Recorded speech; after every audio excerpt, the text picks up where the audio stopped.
পর্ব ৫ প্রথম অংশ মালপোয়া। ভোর থেকে ঝিরঝিরে বৃষ্টি শুরু হয়েছিল। ঘুম ভেঙে গিয়েছিল তার অনেক আগেই। অন্ধকার ঘরটায় শুয়ে বৃষ্টির আওয়াজ শুনছিলেন ইন্দুবালা। অল্প অল্প বাতাসে দুলছিল জানলার হালকা পর্দাগুলো। তার ফাঁক দিয়ে উঁকি মারছিল একটু একটু করে ফর্সা হতে থাকা মেঘলা আকাশ। একতলায় ভাতের হোটেলের উপরে তার এই ঘরটা ছোট্ট হলেও বেশ খোলামেলা, অন্তত এই বাড়ির অন্যান্য ঘরগুলো থেকে তো বটেই। ঘরের চারিদিক বরাবর বেশ কয়েকটা জানালা। সামনের দিকে এগিয়ে গেলে ছেনিমিত্রির লেন, হরেক মানুষ, গাড়ি ঘোড়ার যাতায়াত, সার বাড়ি, আর পেছন দিকটা শাশুড়ির আমলের ছোট্ট বাগান, শিরিঙ্গে নারকেল গাছ, উঠোনের আম গাছের ডালপালা, আরও কয়েকটা জানলায় ছড়ানো ছিটানো। এই ঘরটা আসলে ছিল ইন্দুবালার স্বামী মাস্টার রতনলাল মল্লিকের আমোদের জায়গা। তিনি তার ইয়ার বন্ধুদের ডেকে নিয়ে এসে এই ঘরেই তুলতেন। দিন রাত তাসপেটা চলত, তার সাথে গেলাসের পর গেলাস হুইস্কি আর সোডা। ঘরখানায় ঢুকলে তখন মনে হতো কেউ যেন সকালের আঁচ ধরিয়েছে। ঝাড় দিয়ে জড়ো হতো রাশিকৃত পোড়া সিগারেট, বিড়ি, আরও কত কিছু। শাশুড়ি উঠতে বসতে খোঁটা দিত বউয়ের গতর নিয়ে, যে গতরে তার বাহির মুখ ছেলে অন্দরে মন বসাতে পারল না, যে গতর দেখে তিনি ভিসা পাসপোর্ট করে ওপার বাংলা থেকে ছেলের জন্য বাঙাল বউ নিয়ে এলেন। অথচ যে গতর মিলিয়ে সংসারে নাতি নাতনির অভাব হলো না মোটেও। তিনটে সন্তানকে রেখে মাস্টার রতনলাল মল্লিক যখন ইহজীবনের মায়া ত্যাগ করলেন, তখন ইন্দুবালা ভেতরের ঘর থেকে বাইরে এই ঘরে এসে থাকতে শুরু করলেন। শুধু কি অনেক আলো, হাওয়া, বাতাসের জন্য? না, তা মোটেই না। এই ঘরে থাকলে তিনি নিচের হোটেলের রান্নাঘর থেকে ছোট ছোট ছেলে মেয়েদের উপস্থিতি টের পেতেন। সিঁড়ির মুখ থেকে এই ঘরের দিকে নজর রাখা যেত খুব সহজে। আর এই ঘরটায় এলেই যেন ইন্দুবালার কলাপোতার বাড়ির দাওয়াখানা মনে পড়ে যেত।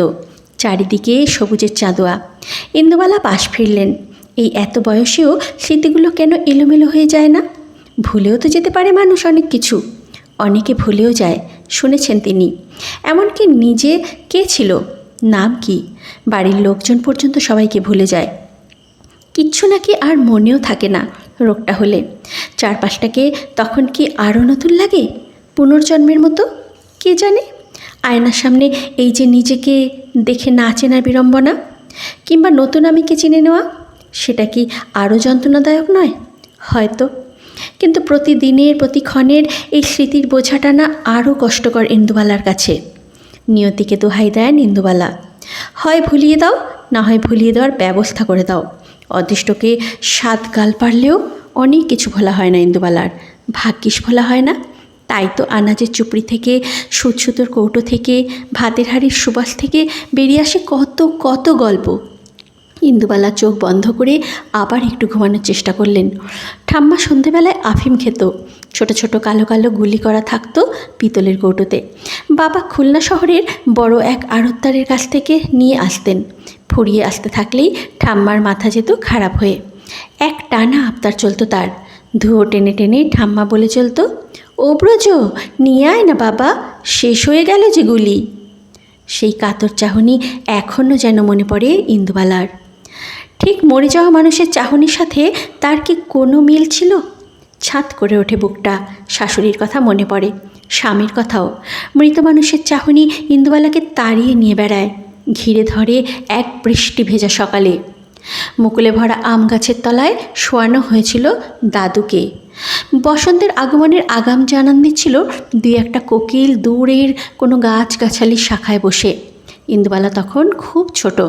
কিছুক্ষণ আগে ঠাম্মা ভাজছিলেন দাওয়া আলো করে নতুন গুড়ের মালপোয়া। গোটা গ্রামে যেন ছড়িয়ে পড়েছিল গন্ধ। তেলের ছ্যাঁকছুক আওয়াজে উমনো ঝুমনোর পিঠে খাওয়ার গল্পটা আগা গোড়া বলে চলেছিল ঠাম্মা। হাঁ করে বসে শুনছিল ছোট্ট ইন্দুবালা। দাদু স্নান করতে যাচ্ছিল বসেদের পুকুরে। বাবা গিয়েছিল ধান বিক্রি করতে হাটে। মা ছিল শোয়া, ভাই তখন পেটে। দাদুর ইচ্ছে হয়েছিল অসময়ে মালপোয়া খাওয়ার। মুখ ফুটে যে মানুষ কিছু চায় না কোনো দিন, সেই মানুষ যখন মালপোয়া খেতে চেয়েছে, ইন্দুবালার ঠাম্মার আনন্দ আর গোপন থাকে না।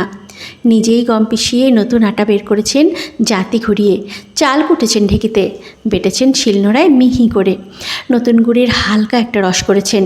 কয়েকদিন খুব ব্যস্ত থেকেছেন নানা তরিজুতের ছোটোখাটো উপকরণ নিয়ে। আর ছোট্ট ইন্দুবালা ঠাম্মার আঁচল ঘিরে কাপড় জড়িয়ে কোলে শুয়ে সেই আখ্যানের অংশীদার হয়েছে। অমনু ঝুমনুর গল্প যখন ফুরিয়ে এসেছে, শেষ মালপোয়া যখন তেলের উপর লাল হয়ে ফুলে উঠেছে, মৌরির সুবাস যখন কলাপোতা গ্রামে ম ম করে উঠছে, দাদু স্নান সেরে এসে তুলসী প্রণাম করতে গিয়ে বসে পড়লেন দাওয়ায়। জীবনের শেষ প্রার্থনা আর করা হলো না। একদিন কথা বন্ধ রেখে পরের দিন ভোরের সূর্য ওঠার আগে দাদু চলে গেলেন। আমতলায় শোয়ানো হলো তার দেহ। হরিনাম সংকীর্তনের দল গোল হয়ে ঘিরে ঘিরে ইনিয়ে বিনিয়ে সুর তুলল। বাড়ি থেকে কেউ মরা কান্নার চিৎকার করল না। ঠাম্মা বসে থাকলেন চুপ করে পাথরের মতো। বাবা কি করবে বুঝতে পারল না। মায়ের তখন সবে প্রসব যন্ত্রণা উঠেছে। ইন্দুবালা চুপি চুপি দাওয়ার পাশে ছোট্ট বেড়া দিয়ে ঘেরা রান্নাঘরে তখন কাঁসার রেকাবিতে চাপা দেওয়া আছে গতকালের মালপোয়া। রসে ফুলে ততক্ষণে সেগুলো টইটুম্বুর। এদিক ওদিক তাকিয়ে হাতে তুলেছিল সবে ছোট্ট মেয়েটা। গ্রামের কোনো এক বউ দেখে ফেলেছিল, রে রে করে উঠে এসেছিল, ধরে এসেছিল হাত। অশৌচের বাড়িতে খেতে আছে কোনো কিছু? ফেল হাত থেকে, ফেল বলছি। ইন্দুবালা ফেলতে পারেননি সেই মালপোয়া। গোটা রাত ধরে নতুন গুড়ের রসে ভাসতে ভাসতে সেগুলো যেন ক্লান্ত হয়ে উঠেছিল। হালকা গন্ধ বেরোচ্ছিল মৌরির। এতক্ষণ যে ঠাম্মা কারোর সাথে কথা বলেননি কোনো, তিনি উঠে এলেন রান্নাঘরে। খুব শান্ত অথচ কঠিন গলায় বললেন, ছেড়ে দাও ওকে পাঁচুরমা। ওর খাওয়া মানে ওর দাদুর আত্মার শান্তি পাওয়া। আত্মা না জোড়ালে মায়া কাটবে কী করে? গপ গপ করে গোটা তিনেক মালপোয়া খেয়ে নিয়েছিলেন ইন্দুবালা। তার হাতে মুখে লেগেছিল রস। ঠাম্মা গড়িয়ে দিয়েছিলেন জল, নিজে হাতে খাইয়েছিলেন নাতনিকে। মুখ হাত মুছে ধুইয়ে জানতে চেয়েছিলেন, ভালো লেগেছে ইন্দু তোর? একটা বড় হ্যান্ড মাথা নেড়েছিলেন ছোট্ট ইন্দুবালা। ঠিক সেই সময় আতুর ঘর থেকে ভেসে এসেছিল নবজাতকের কান্নার শব্দ। ঠাম্মা নাতির মুখ দেখে বলেছিলেন, সেই ফিরে আসতে হলো তো? কোথায় যাবে আমায় ছেড়ে? তার বিশ্বাস ছিল দাদু ফিরে এসেছেন আম জাম কাঁঠাল মালপোর গন্ধ বুকে নিয়ে। বাবা ফিরেছিলেন শ্মশান বন্ধুদের সাথে বিকেলেরও পরে। ততক্ষণে ঠাম্মার সাদা থান পড়া হয়ে গেছে। ছোট্ট ভাইটা হাঁ করে ঘুমোচ্ছে তার কোলে। এদের কারো মৃতমুখ দেখেননি ইন্দুবালা। ভাগ্যে সেই চরম দুর্ভাগ্য হয়নি তার। খাটের উপর চিত হয়ে শোন ইন্দুবালা। পিঠের ব্যথাটা আরও বাড়ে। রাতের নেওয়া হট ওয়াটার ব্যাগটা তখনও অল্প অল্প গরম। কাছে টেনে নেন, পিঠের কাছে রাখলে আরাম পান। যন্ত্রণা শুধু স্মৃতির নয়, শরীরেরও। সব যন্ত্রণা শেষ হলে মানুষ মুক্তি পায়। তাই হয়তো সেই অন্তিম লগ্নে মুখের উপর ছেয়ে থাকে পরম শান্তির ছায়া। এখনও কি জীবনে শান্তি নেই ইন্দুবালার? দিব্যি শান্তি আছে। না হলে নিজেকে এইভাবে জিইয়ে রেখেছেন কি করে? শুয়ে শুয়েই বুঝতে পারেন রাস্তার উল্টো দিকে কর্পোরেশনের কলে জল নিতে আসছে টুকটুক করে বাজারের লোকজন। উঠতে ইচ্ছা করছে না। সারা দেহের অবসাদ আজ যেন মনে নেমে এসেছে। ঠাম্মার মৃত্যু সংবাদ যেদিন ভাই নিয়ে এসেছিল, সেদিন ইন্দুবালার স্বাদ। বাড়ি ভর্তি লোক, বিয়েতেই হয়নি, স্বাদে হবে ভাবাটাও বোকামো। নিজের বউ ভাতের রান্না যেমন ইন্দুবালাকে নিজেই করতে হয়েছিল, ঠিক তেমনই স্বাদের রান্নাটাও। গোনাগুন্তি মাছের দাগা ছিল। চাল নেওয়া হয়েছিল মাথা গুনে। শাশুড়িকে খাইয়ে স্বামীকে খাইয়ে যখন ইন্দুবালা নিজে খেতে বসতে যাবেন, দরজায় কড়া নাড়ালো কেউ। ওই ভরা অবস্থায় রান্নাঘর থেকে উঠে এসে সদর খুলতে হলো তাকেই। শ্রাবণের চড়া রোদ আর বৃষ্টি মাথায় নিয়ে দাঁড়িয়ে আছে ভাইটা তারই সামনে, কত দিন পরে। চোখে তখন দিদির কপোতাক্ষের টলটলে জল। ইচ্ছামতি গাল বেয়ে গড়াচ্ছে। বাড়িতে ঢুকতে বলবেন কি? ভাষাই হারিয়ে ফেলেছেন যেন ইন্দুবালা এতদিন পরে ভাইকে দেখে। ঠোঁটের উপর গোফের রেখা, গালে কচি ঘাসের মতো দাড়ি, চোখে কালো ফ্রেমের চশমা, ঠিক যেন মনিরুল সেজে দাঁড়িয়ে আছে তার ভাই। ভেতরে আসতে বলবি না? এখানেই দাঁড়িয়ে থাকবো? ইন্দুবালা ভাইকে জড়িয়ে ধরেন। ঝুপ করে যেন তাকে ছুঁয়ে ফেলে কলাপোতার গ্রামটা, বস্তের পুকুর, তেপান্তরের ধান ক্ষেত, কদবেলের আচার।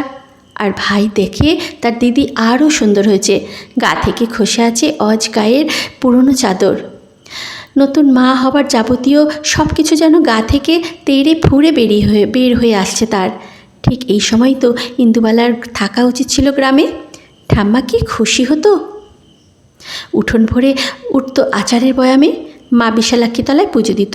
আর বাবা সবার বাড়িতে গিয়ে মিষ্টি দিয়ে বলে আসতো, এই যে শুনছো, আমার ইন্দু মা হবে, তোমরা ওকে সবাই আশীর্বাদ করো, সব যেন ঠিকমতো হয়ে যায়।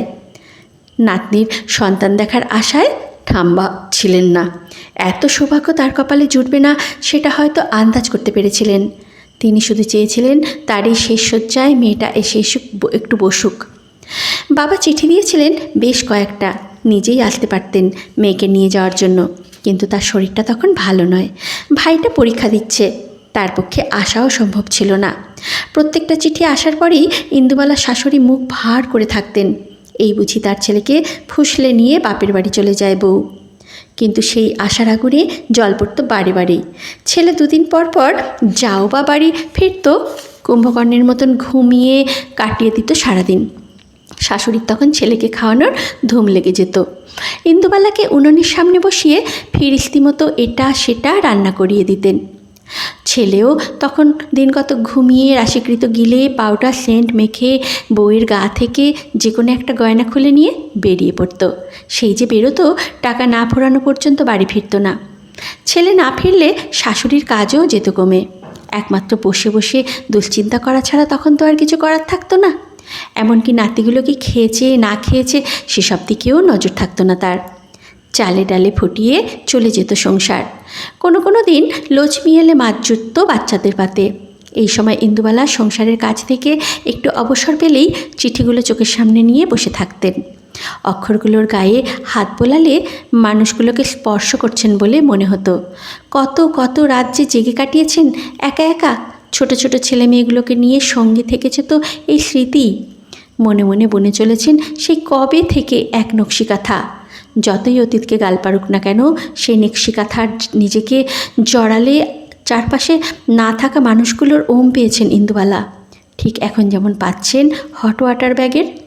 এক বর্ষার ভোরে চোখে ঝেপে নেমেছে যেন সারা রাতের ঘুম।